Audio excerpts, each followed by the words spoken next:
Hello, and welcome to the Success Showcase. I'm your host, Eric Lopkin from the Modern Observer Group. Chip Januszewski's on vacation this week, but with me is Barbara Branagan Mitchell, an expert in public relations and earned media.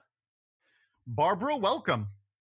Thank you. Thank you very much. It's an interesting word, earned media. I've never heard it put that way, Eric. Oh, really? Yeah, earned media. I like that. Publicity placement is my forte, but earned media is an interesting way to introduce it.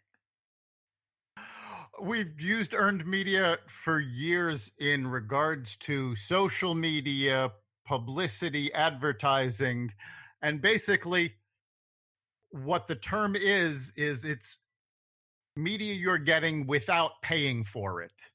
So Yes, it's purchased media versus earned media.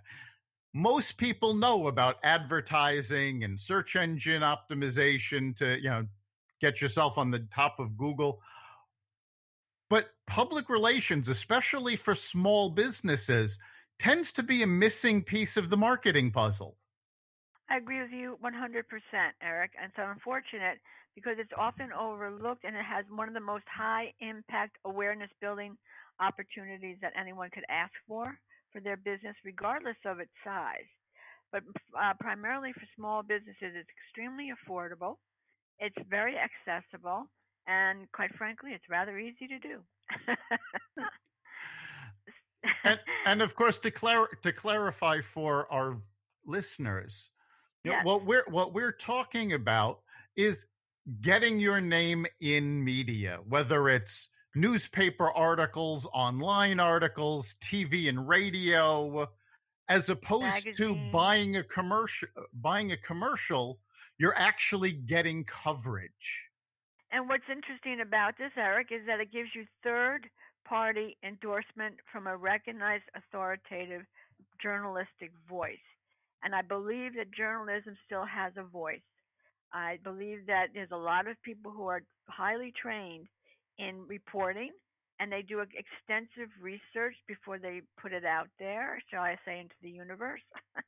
And publicity is part of that. So when somebody, if the quote unquote the Hartford Courant, the West Hartford weekly newspaper, the Waterbury Republican American, the London New Times, whatever it may be, they're saying that this quote unquote company, product, or service is of value.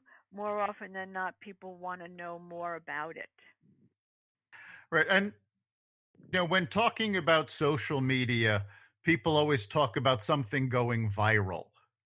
When you get an article in a local paper, very often, depending on the content of it, it does actually get picked up by multiple media and, in a sense, goes viral.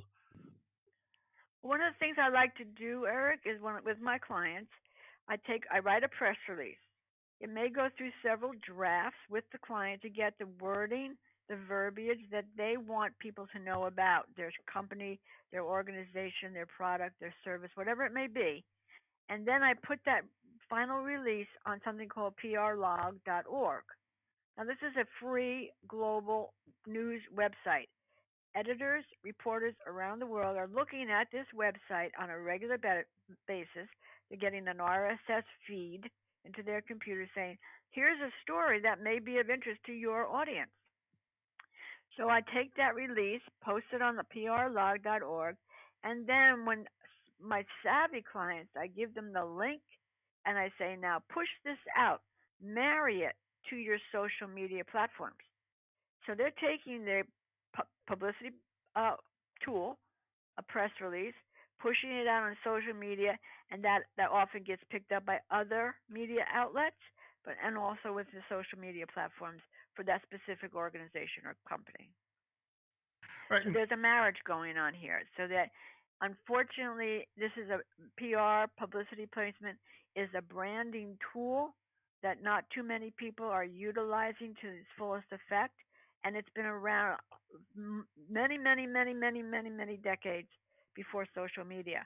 So it's a quote unquote a traditional way of getting your word out about your company or organization. but it's very much marriageable to social media today. All right. And you're using it in conjunction with social media.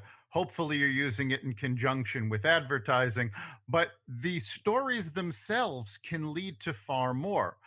Absolutely. Of course, correct me if I'm wrong, but once reporters have you on their radar as this is a story that I want to cover, based on your expertise in your industry, you can then become a valuable resource for reporters who will then turn to you for more articles. Absolutely, absolutely, Eric. There's no stopping it. It's a powerhouse. It's an absolute powerhouse.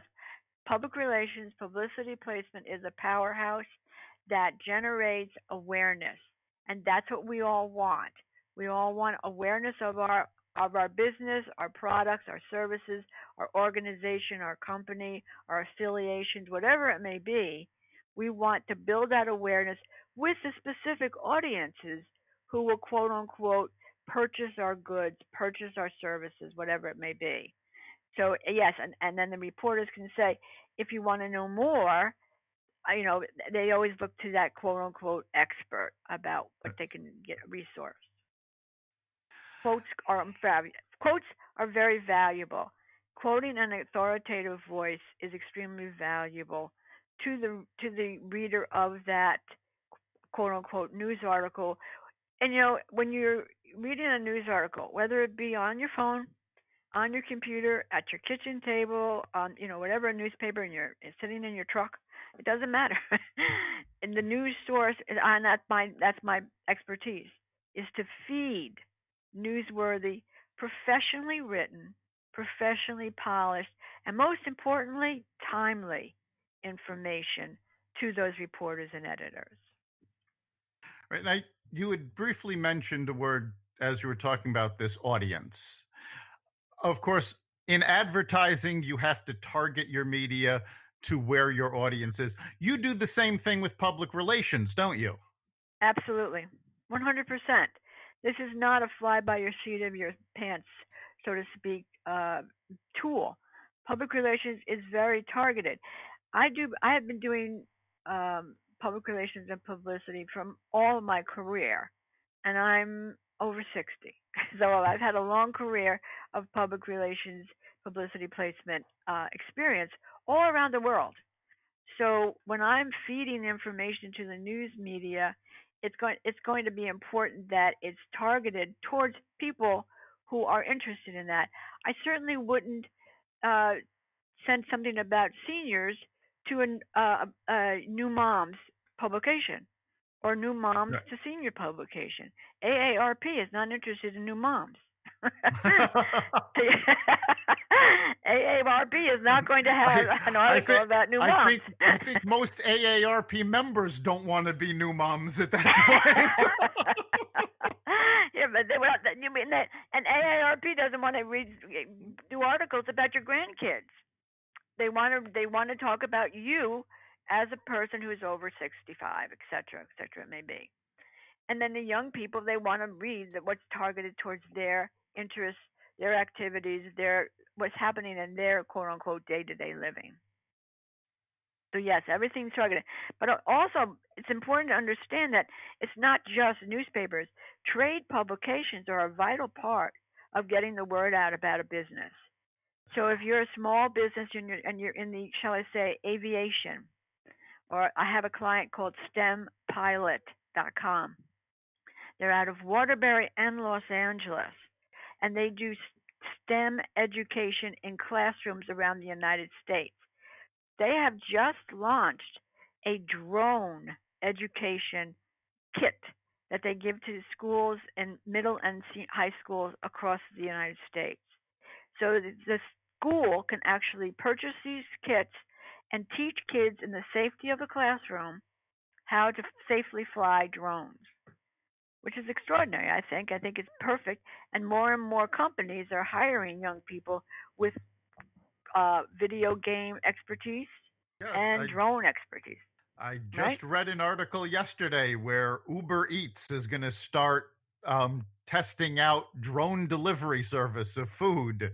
So There you people, go. so it's something that's very timely and something that, kids need to learn about as potential job opportunities. It's also, we're targeting the education editors and reporters. So we're going for the newspaper editors and reporters who report on education stories around the nation, but also to the education trade publications. So you really want to target who you're going to reach, etc. It could be a general audience, but more often than not, it's going to be a targeted media audience. Just in case, can you define for our audience what a trade publication is? It's a publication that's specific to a particular industry, genre, uh, shall I say, interest. So if you're again in your aviation, you want to have so with the stempilot.com, we're also targeting some of the aviation publications in addition to education. So it's specific. It's quote unquote industry specific. And we've seen over the past 15, 20 years a pullback in newspapers, a pullback in magazines, and print in general. How do you stay up on, with all the layoffs going on, which publications still have editors that focus on your topics? Well, I'll tell you, I have a client up in Canaan, Connecticut, the New England Accordion Museum. This gentleman has 500 accordions. This is not a broad interest topic, No. No, as you can well imagine. No. But what he's done is he's written a book. He's written accordion stories from the heart. So it has about a collection of about 45 stories about specific accordions and the people who were quote unquote influenced, attached in some way to that specific accordion. I did a press release announcing this new book. I got that placed with the book editor up at the Boston Globe. The Boston Globe has a circulation of 200,000 readers. So, yes, some of the smaller public newspapers are struggling, but 200,000 readers is a very, very impressive number, and they've had that steady circulation for many decades. So it's difficult, and that a lot of the newspapers are merging together. But back to what I was saying earlier, the role here is to feed them, regardless of the size of the circulation, information that's of interest to their specific audience. For instance, I would not send news information about something that's happening over here in New Milford, which is where I'm based, to the West Hartford News. There would be no interest in that. But the New Milford Spectrum is very interested in that. The Litchfield County Times is very interested in that. Hartford Current, not so much. So I really have to look at the audience that I'm targeting and what media outlets are continuing to service those audiences. Right. And quite frankly, that news has to be, again, it's whether you read it on your phone, on your computer, or at your kitchen table, it's still the same news. The content is the news. Right. And, we've been talking about how to get the most out of these articles, regardless of whether a newspaper has, a circulation of 3,000 or a circulation of 20,000.